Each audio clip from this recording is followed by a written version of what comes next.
Hey everyone! Before we begin today, we want to give a huge shout out to our newest patrons, Callie, Alyssa, and Francis. Welcome to the team. Thanks to our amazing patrons, we've finally got new mics. We are so excited and we couldn't have done it without our patrons. If you want to join our Patreon team, head on over to patreon.com/pod and prejudice. Pod and Prejudice is transcribed by SpeechDocs. SpeechDocs is a podcast transcription service that is run by humans and is affordable, accurate, and has a really fast turnaround time. If you have a podcast, you should be offering transcripts, and we highly recommend SpeechDocs. Check them out at speechdocs.com.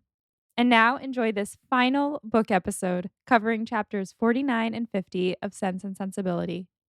Wow, it's our last episode on Sense and Sensibility, the novel. Yes, the novel is complete. Graham, the party music. Woo!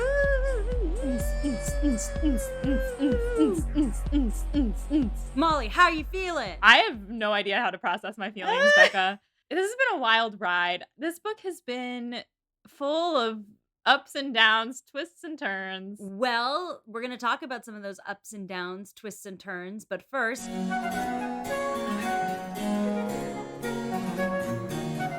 This is Becca. This is Molly. We are here to talk about Jane Austen. We are here to talk about the final 2 chapters of Sense and Sensibility. Woo! Yeah! Listeners, if this is your first time with us, weird choice, but okay.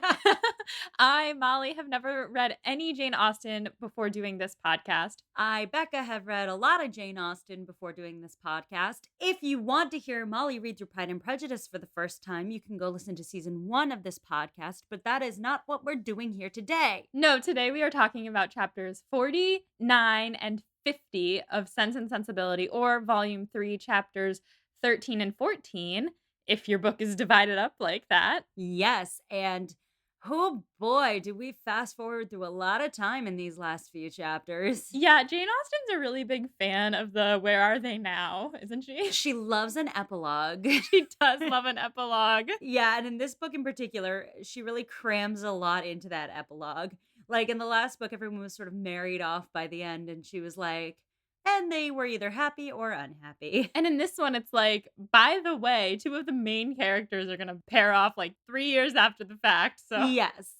yeah, we should probably just get into it. Oh, absolutely. There's so much to talk about, and I love the way this book ends. So I am very excited to convince you to do so too. It's funny because I feel like, yes, we have only read one Jane Austen before this, but I feel like this is our first book where we've like had very differing opinions about things. Yes, and I think that a lot of my opinions will make a little bit more sense when we watch the movies. Sure. And I think that a lot of people feel that way because I went to a friend's going away thing last night, and I was talking about Sense and Sensibility with people, as you do at a party. And other people said similar things about having seen the movie first and feeling attached to certain plot lines. I should also be clear, there's something very specific I like about the way this ends. There's a couple things I like a lot about the end, and one of the big ones is the Lucy Steele plotline. I think it's hilarious and fantastic, and I'll explain why as we go through. It's totally funny. Okay, yes, let's get into it. So we'll just start right off the bat.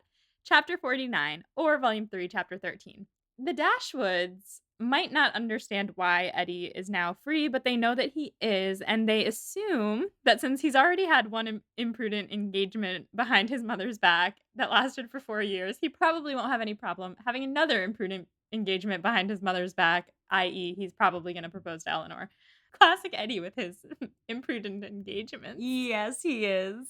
Ugh. So he had, in fact, come to Barton exclusively to propose, and the narrator doesn't explain how exactly his engagement with Eleanor went down, only that he walked around outside for a little bit, got up the courage, and by 4 o'clock they were engaged. She does mention that he did knock out that asking her mother thing first. Yes, he had her consent. They all sat down to dinner. It was lovely. Yes, so Graham will take the engagement sound effect. Woohoo! She got a ring. She did. If you like it, then you should have put a ring on it. And he did, At finally. last, yeah. So he's like exceptionally happy because not only is his love reciprocated and his marriage proposal accepted, but also he has been freed from an engagement that has so long formed his abject misery because he's been engaged to someone he doesn't love, and, quote, elevated at once to that security with another, which he must have thought of almost with despair as soon as he had learned to consider it with desire. This part really attached me to this man. This is a chapter where you really get a sense of who Edward is as a person. Like, we learned at the very beginning what he was like: humble, sweet, shy, like human disaster little boy, anxious, and super like into being a try hard worker. But this chapter, she does a little bit more showing and a little less telling. Yes, she tells us how as soon as he realized he was in love with Eleanor, it just brought him so much pain because he knew he could never be with her because he's been with Lucy Steele this whole Whew. time.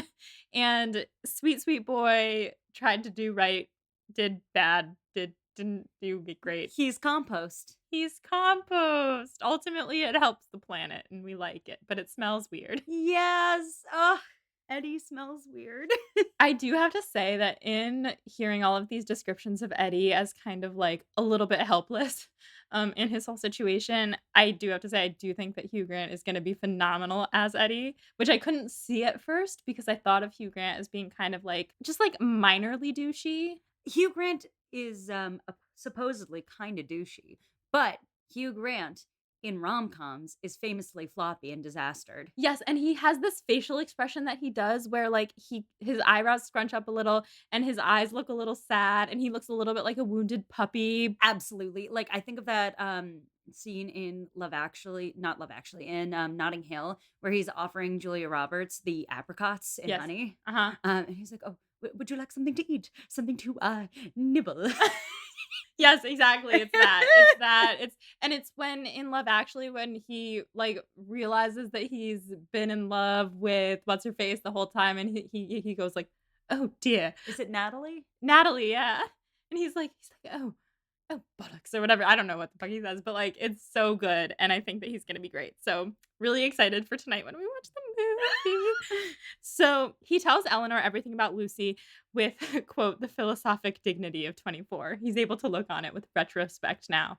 At almost 27 years old, with no money and no prospects, I do not think that I had a lot of philosophic dignity at age 24, but I get it. I was a law student at 24, so my philosophic dignity was starting to form, but I still don't think I have any philosophic dignity. Like, I'm pretty sure that's now reserved for like turning 40. Yeah, I'll be ready to make these kind of, like, retrospective claims to my life when I am 45. I was gonna say I said 40, but then I'm like, when I turn 40, I'm gonna be like, that's for 60. Yeah.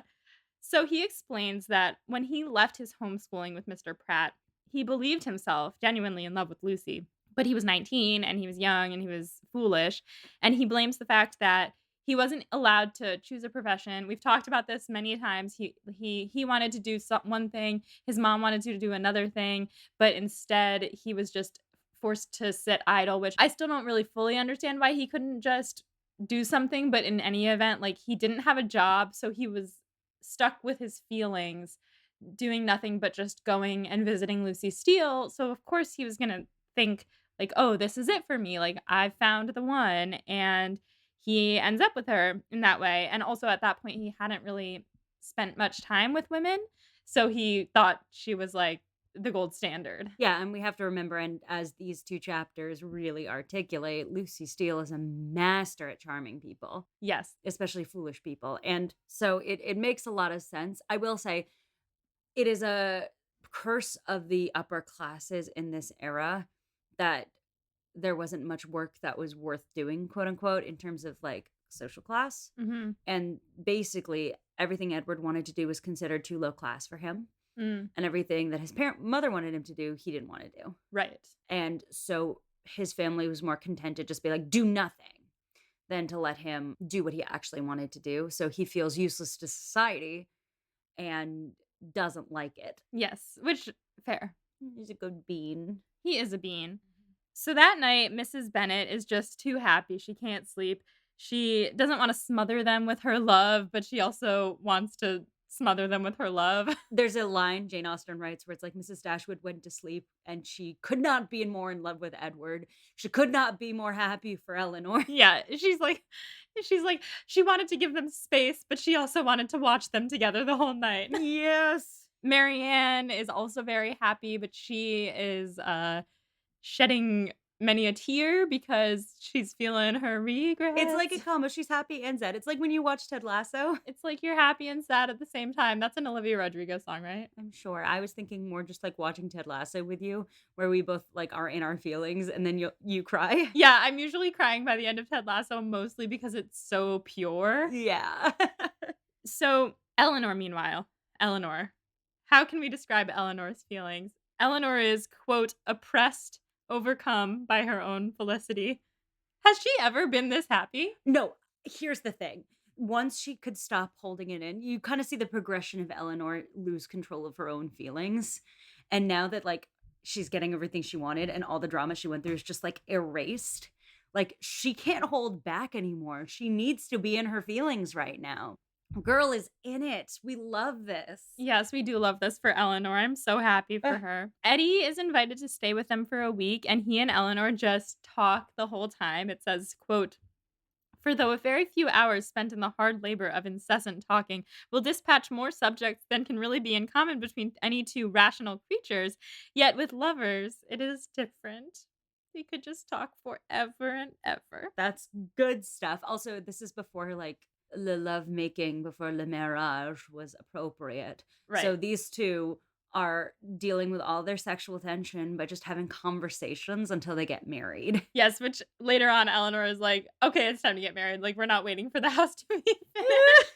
She just really wants to She bang. does. Like, yes, Good for Eleanor. her. Yes. Oh, this whole set of chapters just could be called Good for Eleanor. Yeah, honestly. So, Eleanor wants to know all about how the whole Lucy and Robert thing came to be, especially because she literally heard Robert saying that Lucy wasn't pretty, wasn't good for society, he didn't like her. Also, she was engaged to his brother, and that engagement is what caused his brother to be disowned. So, Eleanor is like, "What's happening here?" I will say on a quick side note, this just goes to show that that misogynist guy who's talking about how ugly a girl is, 9 times out of 10, he still would bang. Still would bang, still would bang. Yeah. So, Edward thinks that Lucy just flattered his brother out the wazoo, and Robert is very susceptible to flattery because he is very vain. And Eleanor tells him then what Robert said about how he thought he could have stopped the engagement had he known sooner, which is something we drew attention to, but I didn't realize what he meant by that, like that he was going to go try to stop it, or that maybe he had at that point already tried to stop it. I don't know, but like he had said that, if I had known half an hour earlier, I could have stopped this whole thing. And then Eleanor was like, "Okay." Edward says, "Yeah, that's very like him. He probably initially did try to convince her not to marry me, but who knows?" And he says he doesn't know how long it had actually been carrying on between them. This is where in my notes I was like, "Wait, did she cheat on him?" Yes. I mean, granted, it's the Austen times, so it's not clear how much these upperclassmen are actually, kissing this girl, if you know what I mean. Right, right. But they might be. Again, we've learned from Willoughby that, that happens. It does. But not with Mr. Edward Ferrars, I doubt. No, but maybe with Mr. Robert Ferrars. Yes. But in terms of courting, very clearly, yes, cheating. Yes, I wanna say, in case it's very noticeable that someone is leaf blowing outside, so just Yeah, sorry about this, listeners. We live in a very populous city and sometimes noises happen, and we live in the back of the building, but it doesn't mean we don't ever get any noise. yeah. So, just in case it's hearable. If it's not, I'll cut this, but we'll see. Anyway, wanted to point it out. So, basically, Lucy had been writing to Edward as if everything was normal. He was at Oxford at this point. He hasn't even been to Delaford yet. And then all at once, she sends him a letter saying, "I think you stopped loving me a long time ago, so you won't mind that I've gotten married to your brother," essentially. She says she hopes that they will still be good friends. Her letter is just pretty slimy. Oh, yeah. I mean, it's just Lucy Steele trying to justify to the world what happened in that girl mean way that only Lucy Steele can do. So it's like got this veneer of, oh, sorry, whoopsie. My bad. Yeah, I think that Lucy, honestly, like, we've been commenting a lot throughout the book about how she is very, like, petty and girl mean, but I think it's more than that. I think that she is a political mastermind. Oh, absolutely. I wanna read some of her letter. Yes, do it. "Dear Sir, being very sure I have long" I'm sorry, she has a Cockney accent, but I'm not gonna do it. "Being very sure I have long lost your affections, I have thought myself at liberty to bestow my own upon another, and have no doubt of being as happy with him as I once used to think I might be with you. But I scorned to accept a hand while the heart was another's," basically being like, "I knew you were in love this whole time. You didn't fool me. Sincerely wish you happy in your choice, and it shall not be my fault if we are not always good friends, as our near relationship now makes proper. I can safely say I owe you no ill will." She's like turning it on him, being like, She's "Oh, it's basically like, okay." yeah, you basically just see her say, "Oh, well," back through most of this book, she has been saying, "Oh, I'm so glad Edward sees you like his sister and you know him. That's so nice. I'm getting engaged. He's so in love with me." All this stuff. And now she's taking that same relationship she's been very cognizant of the entire time and being like, "Listen, we shouldn't hide from the fact you're in love with Eleanor Dashwood. So I've made other arrangements. I'm setting you free. Don't you worry," which is accurate, but not why she's doing it. No, she's doing it for money. Oh, absolutely. So, the letter happens. Her postscript, though, this had me cackling in my seat. Quote, "I have burnt all your letters and will return your picture the first opportunity. Please destroy my scrawls, but the ring with my hair you are very welcome to keep." In my notes I wrote, "But you didn't have to cut me off." Great stuff, but we're not paying for the song. No, I mean, the lock of hair makes yet another appearance for you. It's been a minute. it has, but they didn't forget. Oh no, no, no. Jane Austen tied up that loose end, that split end, if you will. Wow. Wow, wow, wow. Really good. Becca has this shit-eating grin on right now. Wow, dad jokes. Okay. Oh boy. So Edward says that he's honestly embarrassed by how badly written and, like, messy this letter is because she has no ability to write a good letter, but the contents of the letter made up for it for him because it set him free. Eleanor comments that his mother ended up getting exactly what she was trying to avoid. She said, "Well, she's got her punishment now because Robert married the very girl that she tried to disown you for." And Edward sadly says that even though Mrs. Ferrars was more hurt by Robert marrying Lucy, she will probably forgive him faster because he's her favorite, which is sad. Yes, it's very sad and also very emblematic of Edward Ferrars's whole experience of his family. Yes, absolutely. So Edward hasn't been home yet because as soon as he got the letter, he was like, "I'm going to Barton. I'm going to ask this woman to marry me." Thirsty. Thirsty. He loves Eleanor so fucking A much. man with a plan. It says that he, even though he had like felt jealousy about Colonel Brandon and he was like nervous that maybe they would hate him, he didn't really think that they would. Like he had it in the back of his mind that maybe he was still okay with the Dashwoods, but he had to go there and act like very humble and be like, "I know that you probably hate me." And I think that's probably why he arrived and didn't know what to do with himself. Edward explains that he had started to notice that he and Lucy were very different, that she had lacked a certain um liberality in her opinions, I think is what it said. And he thought it was just because she was uneducated. But when his mother had disowned him, he had given Lucy this option of continuing the engagement. And he thought because she said she wanted to continue the engagement, that it meant she really did love him. Later on, of course, he would learn that she's just, A political mastermind. yeah, and a thirsty bitch. At this point, Eleanor says that she thinks Lucy probably assumed his mother might ultimately relent and give him his inheritance back, and it would be better for her to be married at all than to be single.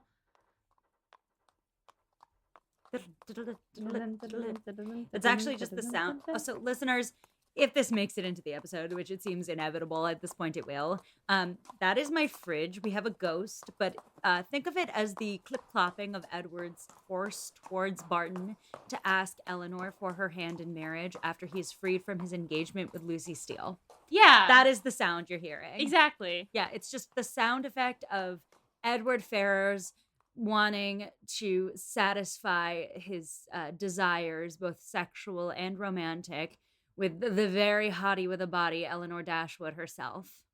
See?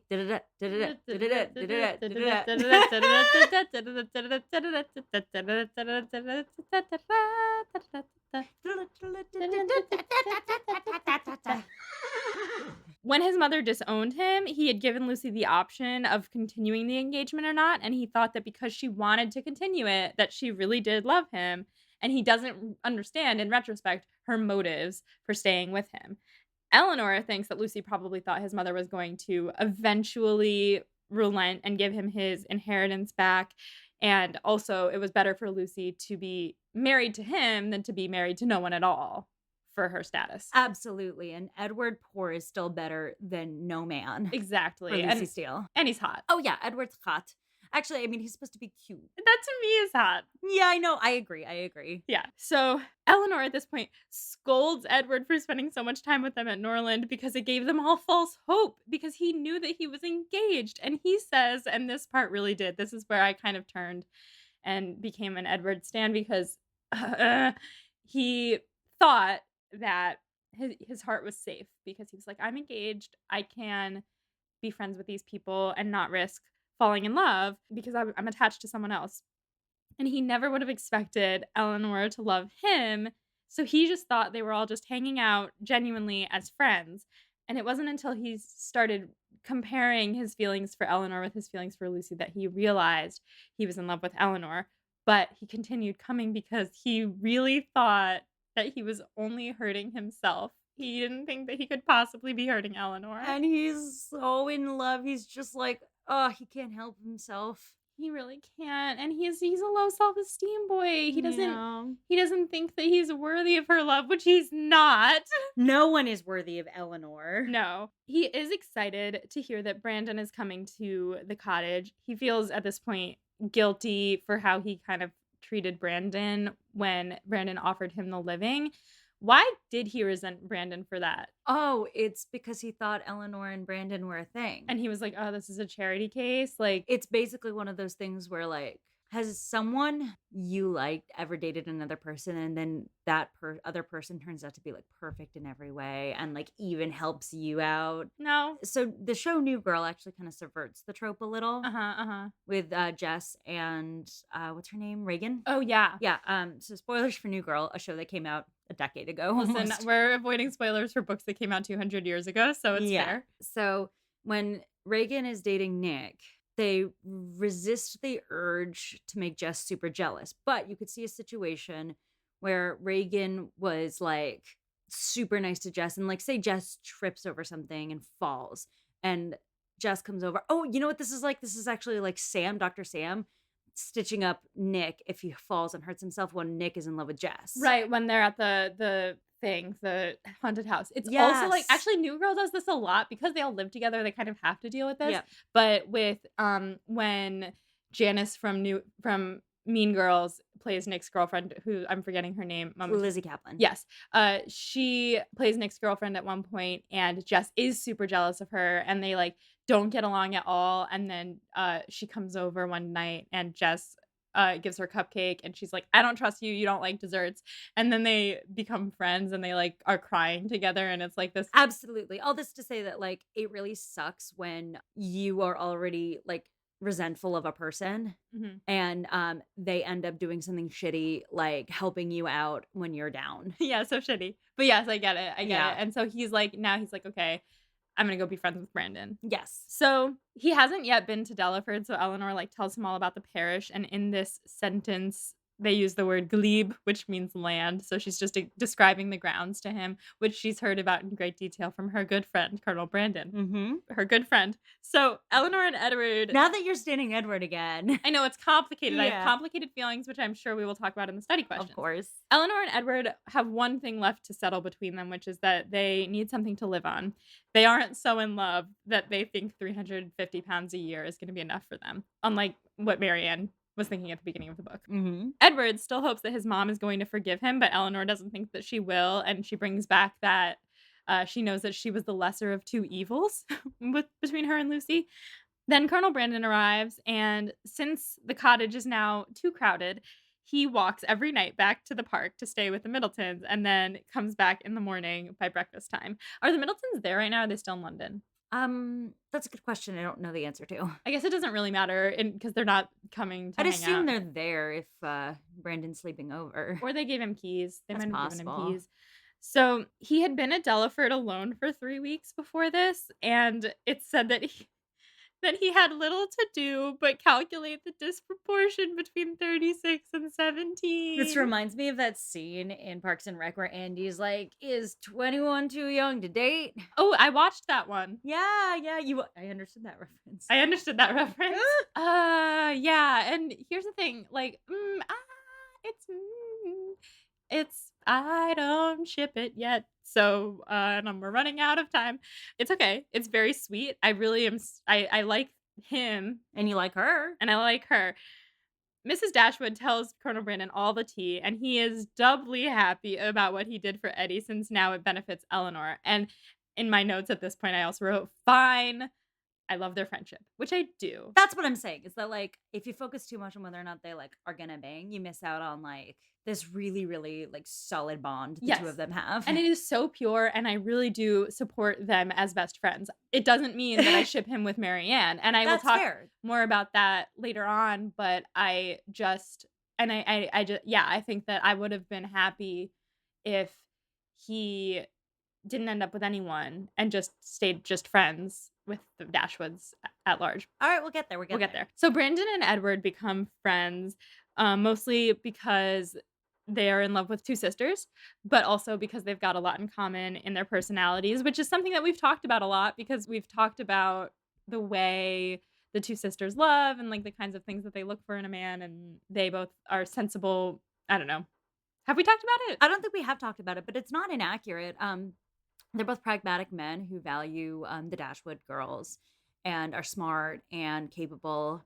I think their distinction really comes down to the fact that Colonel Brandon has this, like, deep, under the carriage pining that is, like, he's got his passions, I would say, in a way that Edward's not as, like, deep, dark, poetic, like, angst. I think Edward might be underneath it all. Edward's he's a fumbler. God Yeah, but bless. I think he doesn't know how to put it, but I think that he's got it in him. He's got the little, like, he's, like, all sunshine and marshmallows inside. And He's marshmallow. and Brandon's like, "Ah, yes, my dead lover." Oh, poor Brandon. Speaking of poor Brandon, they start getting their correspondence from London. Mrs. Jennings writes them, and she gives everyone a good laugh because she's venting about how angry she is with Lucy, and she's like, "Poor Edward must be so heartbroken by this." Did you notice she called her a hussy? Yes, she did. She called her a Yeah. hussy. So good. She tells them that Lucy stole all of Anne's money when she left and left Anne all by herself with nowhere to go and, like, no way to get anywhere. Absolutely brutal on the part of Lucy Steele. Like, how dare she? That's her sister. Oh, yeah, she's probably still pissed off. Oh, that she revealed everything? Well, here's the question, would Lucy have married Edward if he hadn't been disowned? Yes, absolutely. Yeah, that's the thing. Anne sent Lucy scrambling for a plan B, That's true. and so she's like, "You know what? You get nothing." Yeah, so Anne shows up at Mrs. Jennings' doorstep like, "I'm too afraid to go anywhere. Mrs. Ferris is gonna get me." And Mrs. Jennings gives her some money and tells her to go find the Burgesses, who I guess live near the doctor, and she wants her to go fall in love with the doctor again. So that's good for Anne, I guess. She talks about how Edward must be so sad again, and then she says Marianne must try to comfort him. Why Marianne? Because she still thinks Eleanor and Brandon are an item. So she's trying to now match up. Yeah. I thought that might be what it was saying, but I was like, it's too late. Absolutely Oh, absurd. God. I love Mrs. Jennings for how completely oblivious she is to actual actual connection and how badly she wants to set up everyone. I know she's just a matchmaker. She's a Yenta. She's a Yenta, but like a really bad one because she always is like trying to connect the wrong people. Well, to be fair, did Yenta do so great? I actually haven't seen Yenta. No, Yenta. Yenta, not Yentl. Yenta in Fiddler. No, we forgot. Becca hasn't seen Fiddler on the Roof. This is a recurring theme. Honestly, it's probably like enough to like cancel out my bat mitzvah, but I can't believe I just made a Fiddler on the Roof reference forgetting that Becca hadn't seen it. Yenta tries to match up someone with Laser Wolf, who is an old man and means well, but damn. Anyway, where were we? They also get a letter from their brother, who writes to say how Mrs. Ferrars and Fanny are suffering and how terrible it all is, and how he would rather Edward have married Lucy over her, spreading the misery even farther, like how Lucy dared to get together with Robert and just destroy their family and blah blah blah blah. And he is just surprised that Edward hasn't written, and he hopes that Edward will write and beg for forgiveness, basically.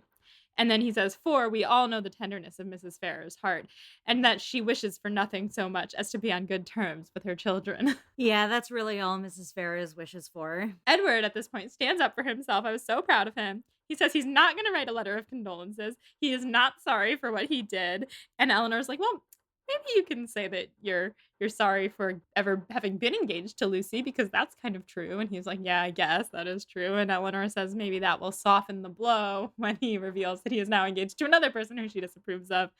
He decides that he's going to go do it in person. So he and Brandon leave for Delaford together. I really love this friendship in particular. This is a bromance for the ages. Yeah. And then he's going to go to London from there. And that is the end of that chapter. All right, chapter 50. Chapter 50, the final countdown.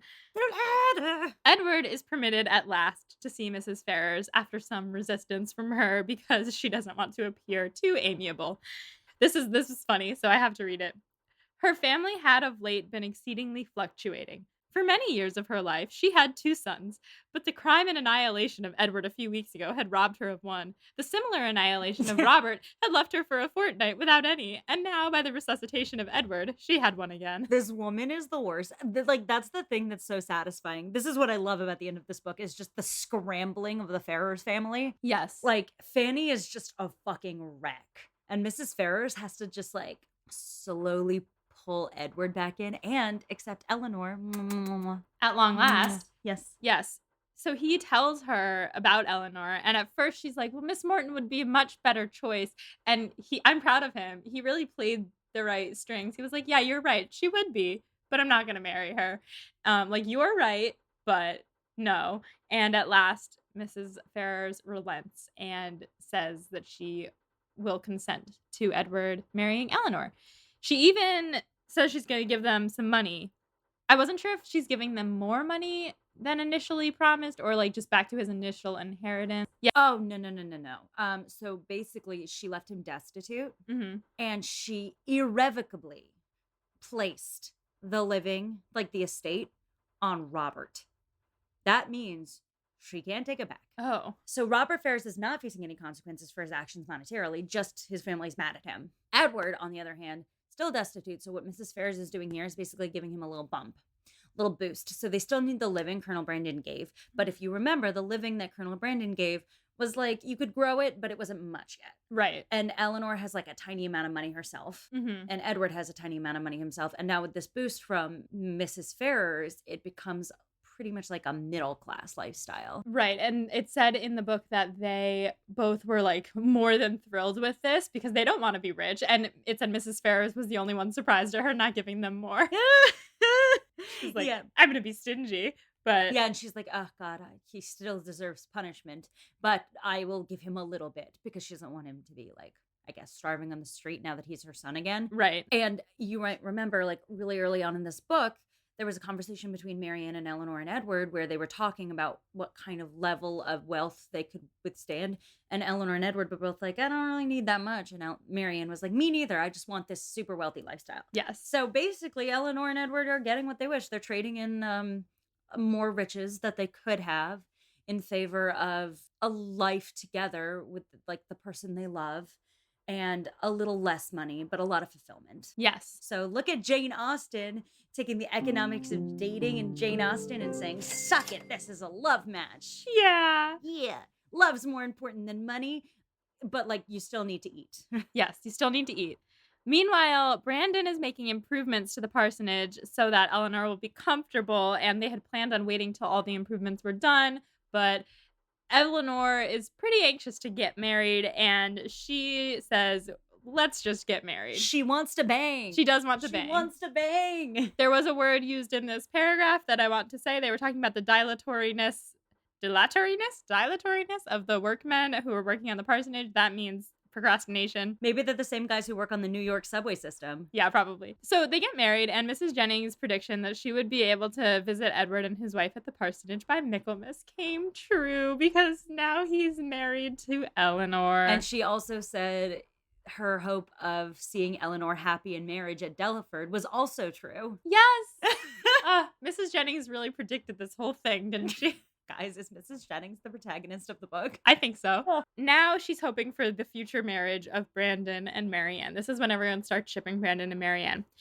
Everyone comes to visit them, even Mrs. Ferrars, and their brother, John, comes and says to Eleanor that he isn't disappointed, but it would have given him pleasure to call Brandon brother. And while he thinks that Marianne isn't necessarily Brandon's type because he's the least perceptive person in the world, he hopes that Eleanor will invite Marianne over often so that she can spend time with Colonel Brandon. It feels important to say he believes that Colonel Brandon would be a great brother-in-law because of his estate and his money. True. He doesn't really like Brandon that much as a person. It's just that he's rich. Right. You're right. You're right. Mrs. Ferrars, meanwhile, has forgiven Robert because Lucy has weaseled her way into her heart. This part is one of my favorite passages in the book. I had a feeling it was.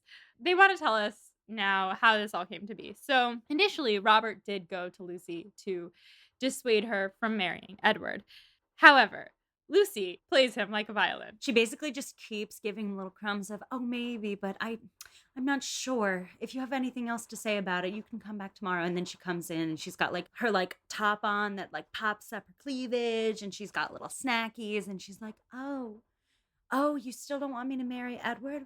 Well, I'll have to think about it. Could you come by tomorrow again? And it keeps going and going. And then suddenly she's got him talking about himself, and she's got her boobs pushed up, and she's like, wow, so interesting. And suddenly Robert, even though he professed Edward was a fucking idiot for falling into this, does the exact same thing. Yep, And exactly. faces no consequences. Robert because is a weenie. Robert is such a weenie, and he faces no consequences because of his sweet spot position as the favorite and the second child. Yes. Second son, at least. Fuck him. It does say that he is like excited to be going behind his mother's back, which I thought was a little out of character for him because he seemed like such a mama's boy throughout the book. Oh, yeah, but he's also just like an adventurer. Like he doesn't really think about things like for how they will affect other people. He likes the idea of like doing something fun and crazy for the heck of it. You didn't get that sense from him in the book? I guess, yeah, but we did talk about him being kind of like a frat boy finance bro, Yeah. etc. So I can see how he's like, oh yeah, the thrill of the chase. I don't know. But Yeah, like this whole like, oh man, that would be fucking sick to talk about later. Yo. Oh man, that was crazy, man. That was a crazy experience. yeah. I like just like shit. I like went and I like married this girl, and now like guess the fuck what? I am a husband. Yeah. And then Lucy goes into Mrs. Ferrars' life, and she's like, I'm so, yeah, it was terrible of us to go behind your back, but like, oh my God, you're the best. And just warms her up and butters her up. And then Lucy somehow becomes Mrs. Ferrars' favorite. And she's like her favorite daughter. Oh, yes. Yes. Poor Fanny. I mean, here's the thing. If you notice in this book, who is the one member of the Ferrars family other than Edward who doesn't forgive? Fanny. Yes. Oh. She never forgives. She never forgets. Mm. It's like, it's almost as if it's very subtle, but Fanny has been punished for her crimes so much in this book that she's almost learned a fucking lesson. Almost. Not quite, but almost. So everything works out well for the Ferrarses, which is annoying. Basically, Lucy and Mrs. Ferrars become best friends. Edward was never cordially forgiven for having once intended to marry Lucy, and Eleanor, though superior to her in fortune and birth, was spoken of as an intruder. She was in everything considered and always openly acknowledged to be a favorite child, meaning Lucy was the favorite child. They settle down in town.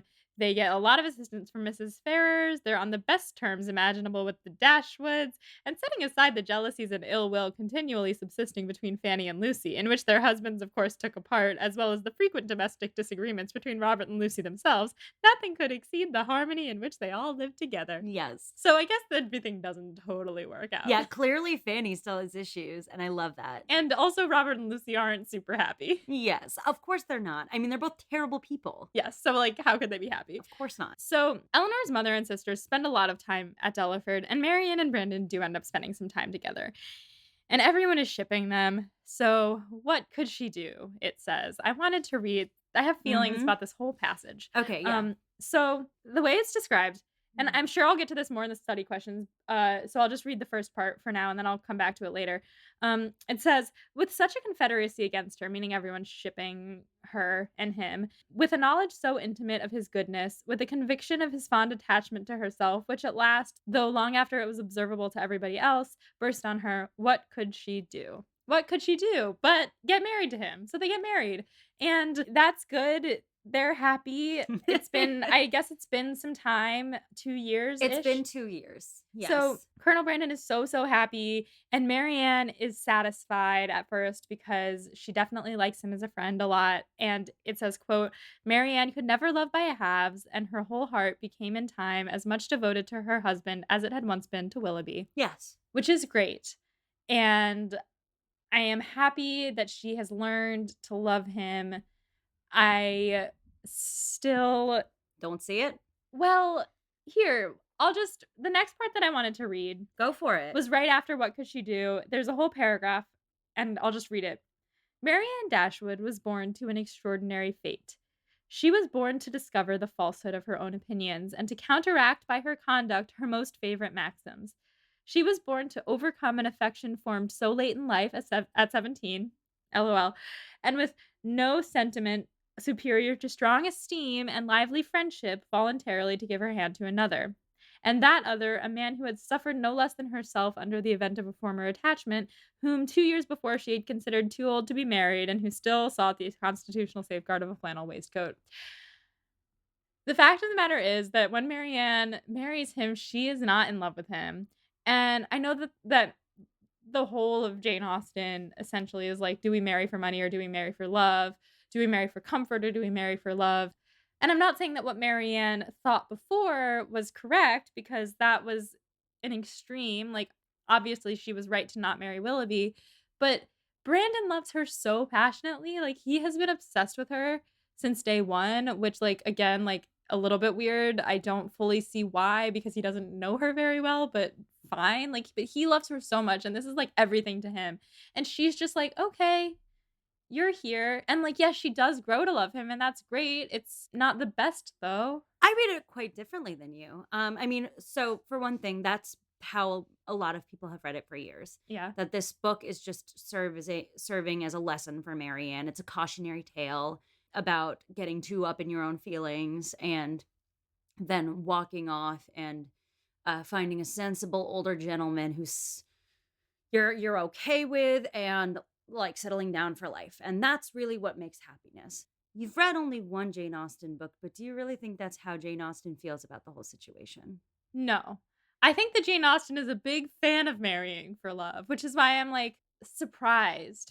Well, for one thing, I think what's powerful about this book in a lot of ways is that I don't necessarily read this happening in the book itself. Mhm. This is something that happens kind of after the fact. Yes. This is Yes. kind of like an epilogue note at the end. I see at the end of the book, Marianne is kind of like in her own world, getting to know herself, Yes. spending time and growing up a little bit. Yes, which I really liked for her. And I don't see it as black and white as you do about her being indifferent to him and then learning to love him because he's what's there. I see 2 years transpire where she's, quote from Jane Austen, there more than she is at her own home. And in that time, it is not as though it is the same Colonel Brandon pining and Marianne ignoring him situation. That's not how it's going. Like, No, they're becoming friends. they're becoming very close to each other and close friends. And when I read this passage, I don't read that she was indifferent to him or like forced into the match. I read that something started to grow that she saw as potential. She's the conviction of his character, the knowledge of him as a friend, and she is surprised by it. And she sees last of all that he's in love with her, and she takes him up on it.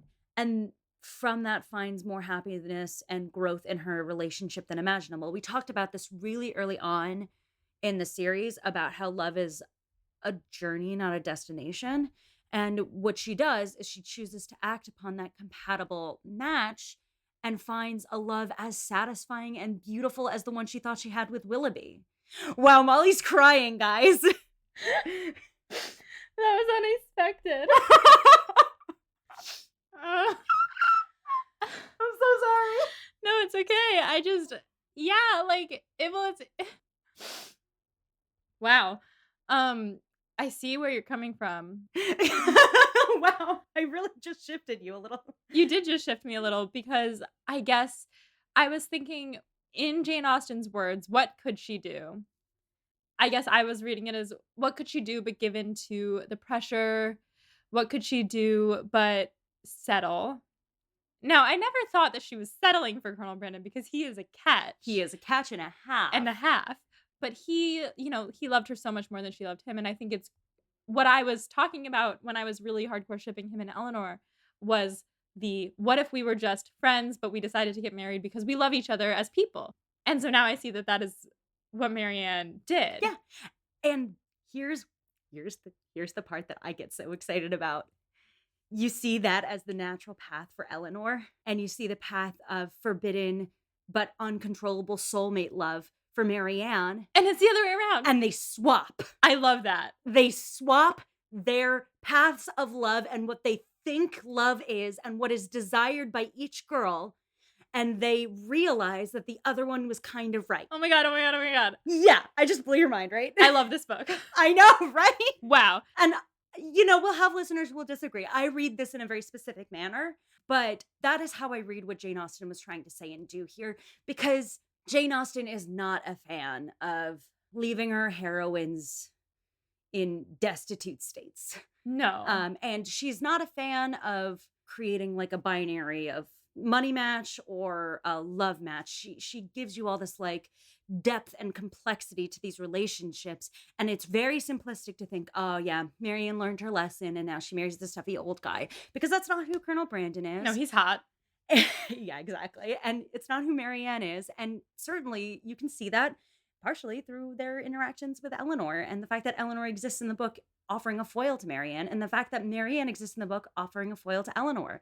That's why the book is about both of them. It's about Eleanor and Marianne. It's about sense and sensibility. And I predicted at the beginning that they were going to have to take a little of the other person's sense. Like one of them was going to have to take some sense and the other one was going to have to learn some sensibilities. And it's exactly what you just said. They swapped paths. Yes. So Oh. that's how I feel about the end of this book. Okay. I feel a lot better about it now that we've discussed. Yes. Speaking of, though, people ending up in not the best situation, Willoughby over in his corner is sad, and his punishment for all this, I had to ask about this. It says that his punishment was complete when his wife forgives him. They stay together, right? Yes. Okay, because I wasn't sure for a minute. Maybe she left him, but she forgives him, and then he's like, "Oh shit, I'm with a woman of good character, so it's even worse that I was like in love with Marianne the whole time because I have a better option all in all over here, and I'm just a bad person." Oh yeah, no, Willoughby, in case you can't tell, what kind of is interesting about Willoughby is the amount that he feels how much of a bad person he is. Yeah, and then but like it's still fine. Well, I mean, he's fine, but he in terms of his circumstances, he ends the book wealthy, married to a good woman, and probably cheating on her from the way they speak in this book. Yes, absolutely. But she forgives him. Yeah, yeah. And so, like, clearly Willoughby has not become a better person. But Willoughby's punishment is not material in that way. Willoughby's punishment is to spend the rest of his life tortured over the loss of Marianne and the knowledge that Marianne married Colonel Brandon. Yes, and Marianne married Colonel Brandon, which, like, in a way, makes them forever connected because her kind of stepdaughter, has a baby who is belonging to our good friend, John. Yep. Yep. Well, not our stepdaughter necessarily. His ward, who he is close to.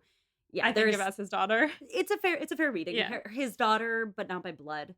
His adopted daughter. It does say that Willoughby does not die of a broken heart. Instead, he raises dogs and horses and has enough domestic felicity to be fine. And I like to imagine him as an old cat lady, just with his animals. Yep.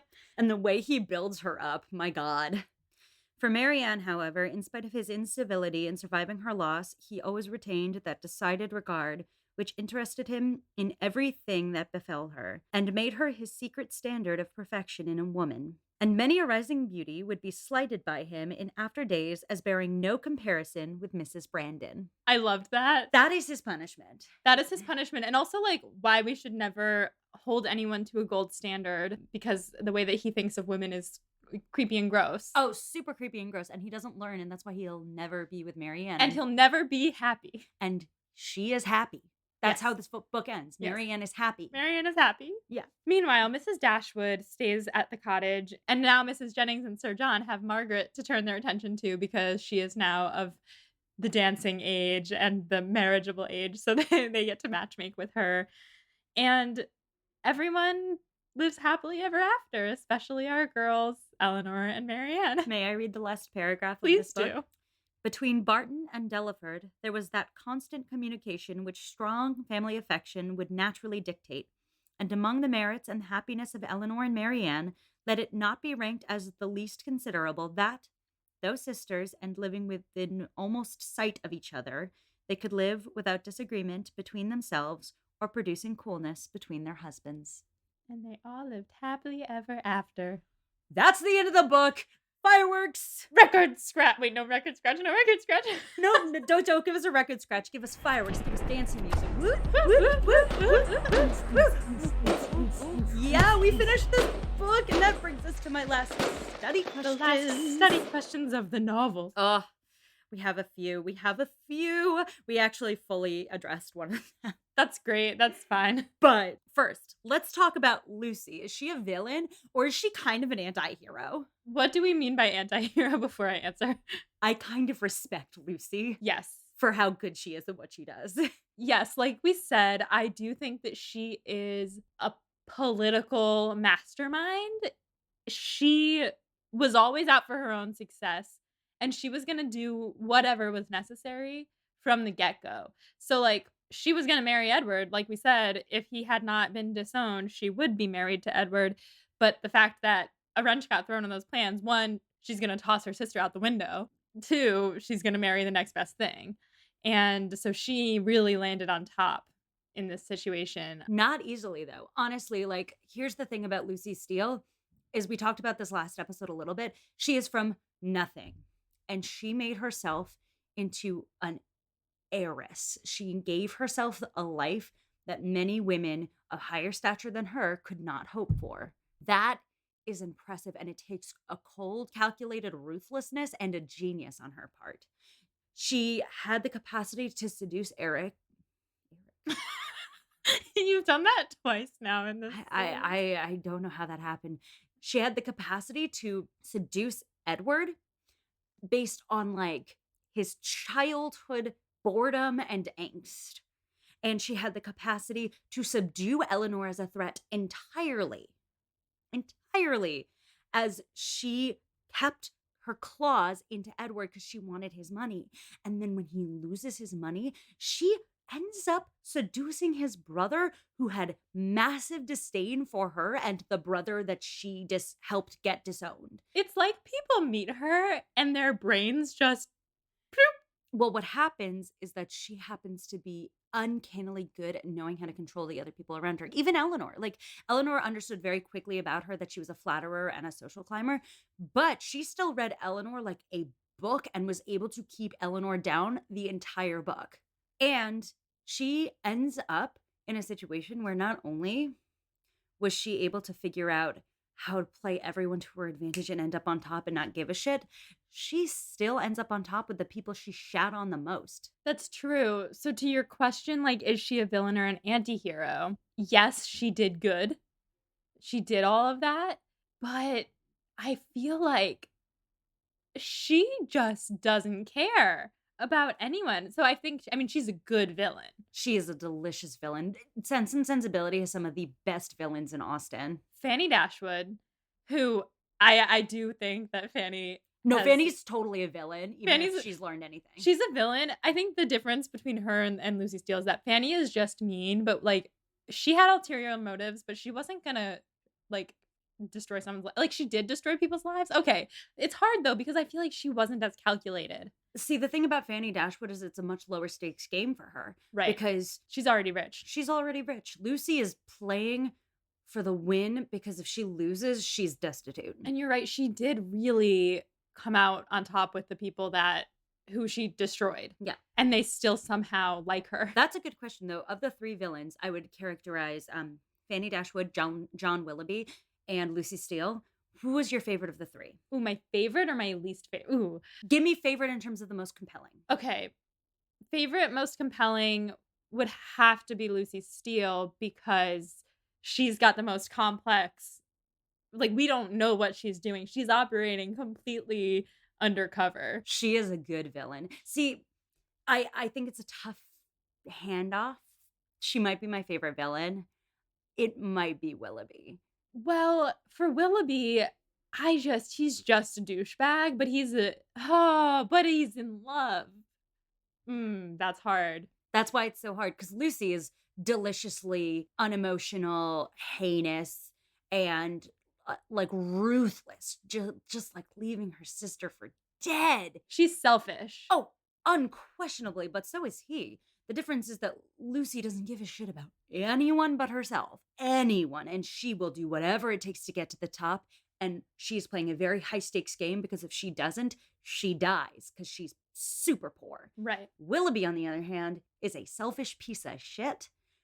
But Willoughby has known love. So Willoughby is tortured. And Willoughby has these sensations of immense regret and pain that Lucy will never know because Lucy doesn't give a shit. Right, but, we've talked about Willoughby being a selfish lover, and in my notes, Pillow princess. Yes. He is a pillow princess.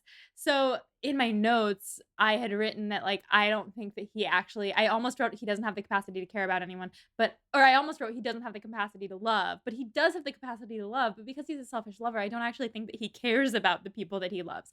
He loves Marianne as an idea. He long after they've broken up, he holds her on this pedestal. I don't think he's known real true love. I think he's known an infatuation with this person, and it's a kind of love, but he doesn't care ultimately what happens to her except outside of how it relates to him. Here's a question. Do you think you can be a bad person and feel real love? Yes. I think Willoughby is a bad person who feels real love for Marianne. And I think that his incapacity in terms of his character bastardizes that love Right. in a lot of ways. Yeah. But I make this point all the time, which is like, don't underestimate how powerful love can be, even when you're a bad person. Again, one day we will read Wuthering Heights and you will see what I mean when I say it's my favorite book. But I think John Willoughby is a really great encapsulation of how true love, when you are not up to the task of it, is a bitter and fangled, thorny, toxic thing that kind of ruins his life, even though his life is fine. Mhm. And so that's why I think Willoughby's interesting. I think it's actually a really tough toss up. And I think at the end of this book, when this goes up, we should do a poll for our listeners and ask them who they think is the better villain, Lucy Steele or John Willoughby. And here's the thing. Fanny Dashwood, not even in the equation because she's bad, but she's just kind of shitty. She's just a bad person, but, like, ultimately, she gets trampled on enough by her own, like, bad morals that She's punished. yeah, enough. we don't need to talk about her. All right. So that brings me to my next question, and it's quite relevant. What do you make of the end of the Farrers and how Lucy plays into that? Well, it makes sense because they talked about, Edward was hypothesizing about how this came to be, and he says that the vanity of one was so played on by the flattery of the other that whatever. His whole family is vain, and Lucy can see that, and she plays right into it, and she makes them all forgive her except for Fanny Dashwood and obviously Edward Ferrars, but, like Yeah. And I mean, with Fanny, it's probably like an outward forgiveness, but an inward, ugh. yeah, like, Fanny's there, Yeah. and she doesn't super care, but she's like, "Ugh, whatever." But Mrs. Ferrars is the big one. She's always been set in her ways, and she's always had a favorite in Robert, and the fact that he did exactly the same thing as Edward and married Lucy Steele and still gets forgiven It says, and from thence returning to town, procured the forgiveness of Mrs. Ferrars by the simple expedient of asking it, which, at Lucy's instigation, was adopted. The forgiveness at first, indeed, as was reasonable, comprehended only Robert, and Lucy, who had owed his mother no duty and therefore could have transgressed none, still remained some weeks longer unpardoned. But perseverance in humility of conduct and messages, in self condemnation for Robert's offense, and gratitude for the unkindness she was treated with, procured her in time the haughty notice which overcame her by its graciousness, and led soon afterwards by rapid degrees to the highest state of affection and influence. Basically, Lucy shows up and she's like, I know this was terrible. Like, I'm so sorry. And, yeah, I totally deserve you being so angry with me. I totally deserve it. And so then Mrs. Ferrars notices her and then she's like, oh my gosh, you're being so nice to me. And then Mrs. Ferrars is like, okay. So here's a question. What's Austen saying with this whole situation? That negative Nancy's will gather together. I love that. Negative Nancy's will gather together. Lest we not forget, even though this is a romantic book and a book about sisters and a seaside tale, Austen is also an incredibly astute class critic. It's about rich people. It's about class, like the structures of class in England and how fabricated they are, because the people at the top are so vain Hmm. and so up on themselves that someone who does not belong can get in there and make the class system fall all the way away by just working on the egos of the rich people. Oh, I love that. Mhm. Mm, yes. We've talked about class a lot throughout this book, and we've talked about how we were worried that Jane Austen might be like making the poor person the villain, but I love that. That's the class. Yeah, I love that she comes in there and just topples their expectations and makes them forget that she's poor. And she's like, listen, this is all fake. It's all appearances. I love that. I also will once again say Jane Austen, champion of the working class, because Edward and Eleanor are the happiest and they are the ones with just enough money to satisfy their needs. Yes, and it grows with time because Edward, likes being a priest. Yes.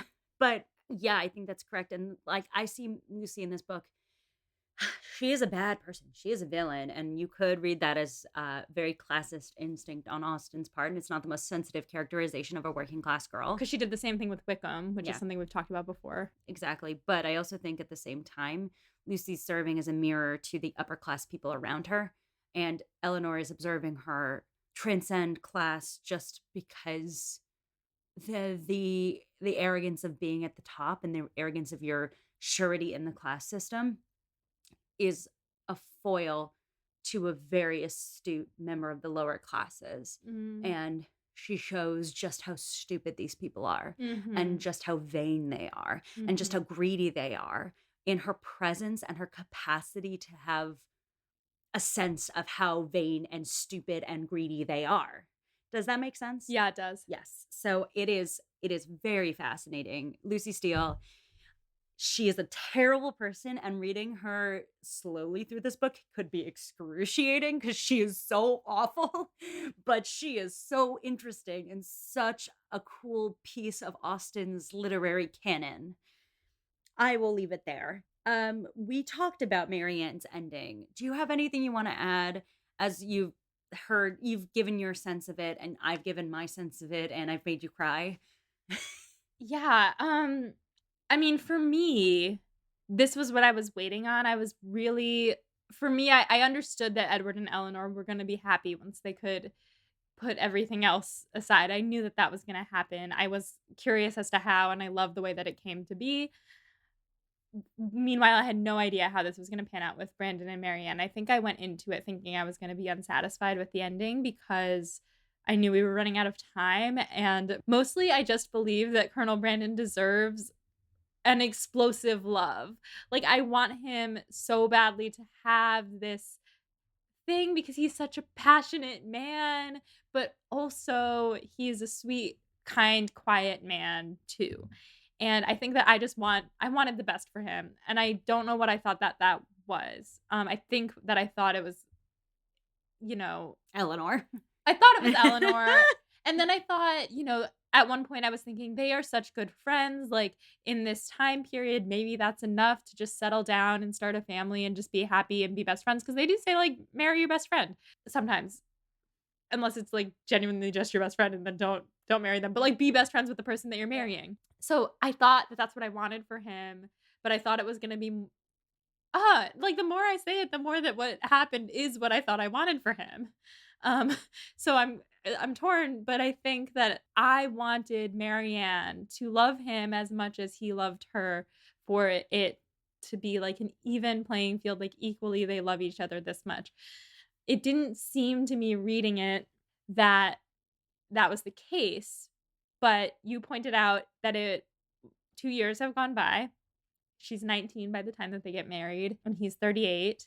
The age difference is, like, a little weird, but I'm not upset about the age difference. I was upset about the love match. And I think going back to what we said, which is Marianne has become very close to him and isn't settling necessarily, but has, like, learned to love him as a person. I'm seeing the montage scene in my head, and I know that you said that a lot of your opinions on this are colored by the movie, so I definitely am excited to see it played out, but, like, I am picturing in my head a montage of years passing and them going for walks together and sort of falling in love, and she, like, might not think of it as love because she's used to exciting fireworks love, all of a sudden, like, sparks fly when your fingers touch the popcorn bowl, etc., but it's a more quiet, slow burn. And eventually is just as much of a firecracker. Yeah, yeah, I am happy with the ending now that we've talked about it. I feel a lot less, like, angry about it. I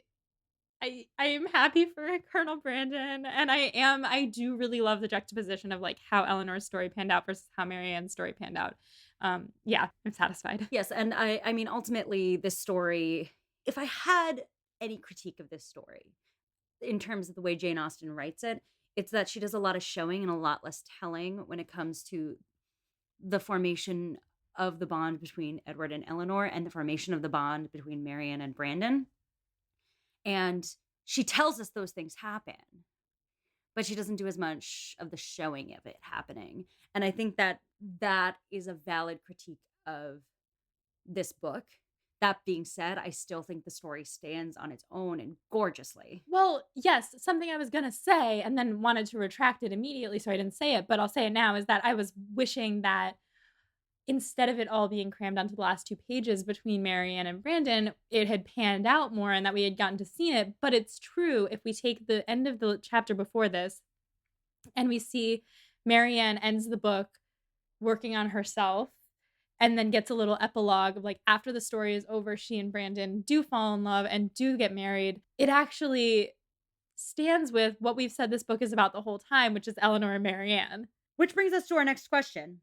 What makes this ending so happy? This ending is so happy because everyone ends up happy, and I mean, Eleanor and Marianne are living out their dreams, living near each other, but having their own separate lives and getting to visit each other every day, and they've both learned from each other, and they've both grown, and years have passed, and they've, um, gained a little bit more sense and sensibility, Respectively. respectively, it's in the title, It's in the title. and, I think that what makes it so happy, aside from the fairs are gonna fairs. They're gonna be the same. They didn't grow. They've been, their lives have been shifted, but they didn't grow.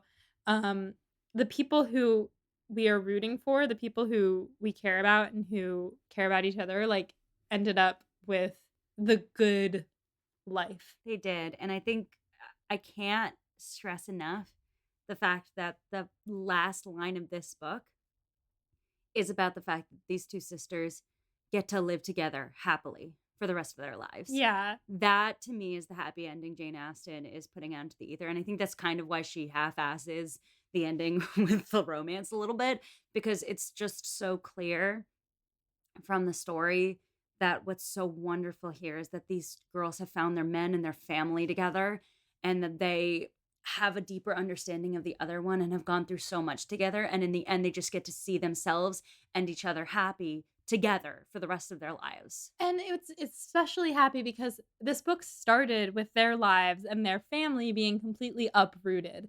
Like, they were living happily, their dad died, and instead of getting to stay at their house, they got kicked out by their own brother and his stupid wife, and they have to uproot their whole lives. Their family is the most important thing to them, and that's always been the case, and Marianne, when she's jilted by Willoughby, is like, "I'm gonna just family first from now on, like, it's only you guys, I don't care about men." Like, they are a tight-knit group. I would say even tighter than the Bennets, like, they love each other unconditionally, and they're, like, so happy when Margaret comes back, and, like, it's, like, a whole thing, and the fact that they all get to just be within easy distance of each other, and everyone's happy, and everyone's helping each other out, like, that's happy. That's a happy ending. Yeah. I am just gonna say we're gonna end the book talking about themes you pulled from it, things, insights you have, reflections on the book. I put down a few themes.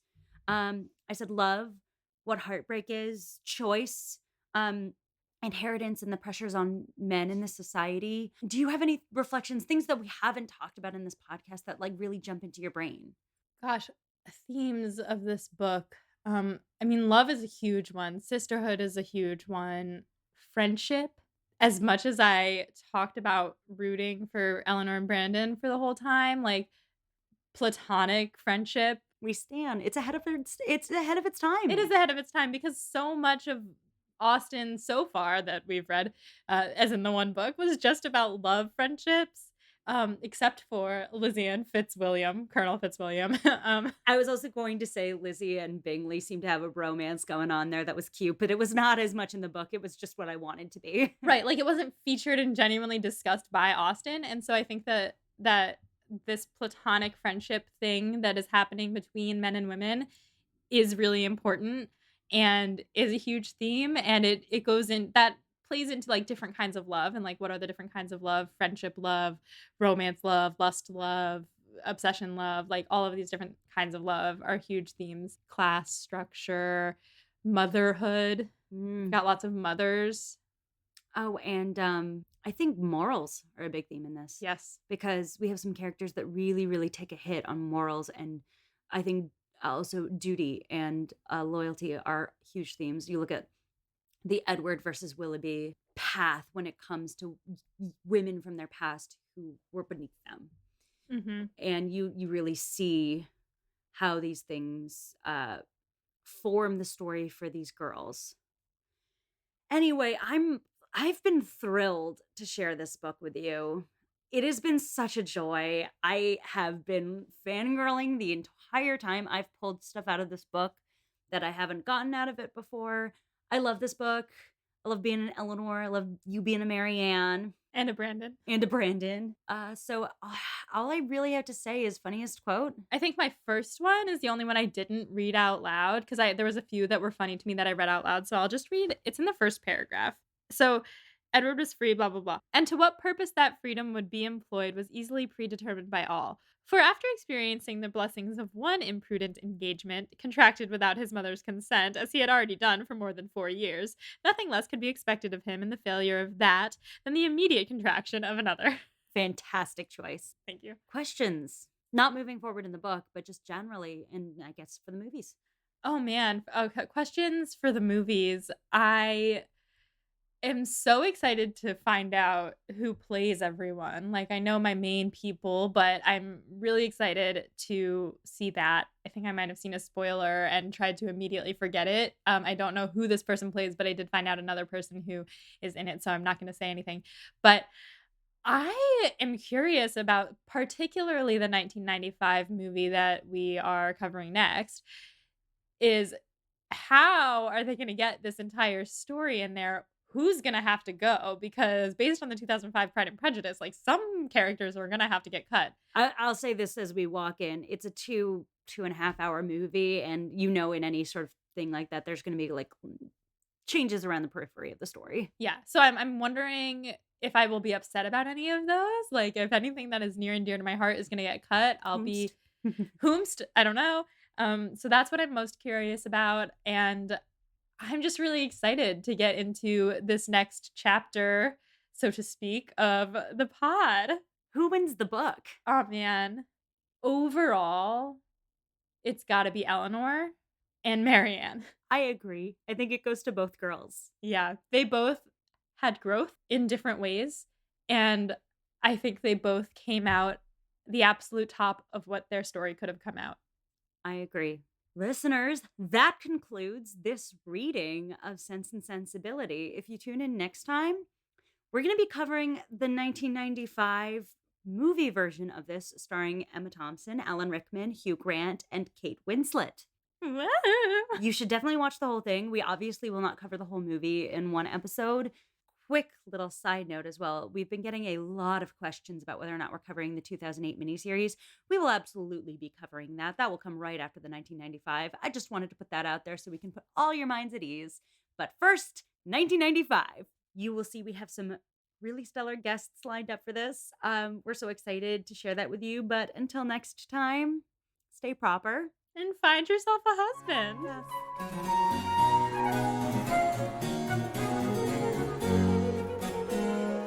Pod and Prejudice is edited by Molly Burdick and audio produced by Graham Cook. Our show art is designed by Torrance Brown. Our show is transcribed by SpeechDocs Podcast Transcription. For transcripts and to learn more about our team, check out our website at podandprejudice.com. To keep up with the show, you can follow us on Twitter, Instagram, and Facebook at Pod and Prejudice. If you love what you hear, check out our Patreon at patreon.com/podandprejudice to see how you can support us, or just drop us a rating and a review wherever you listen to podcasts. Thanks for listening.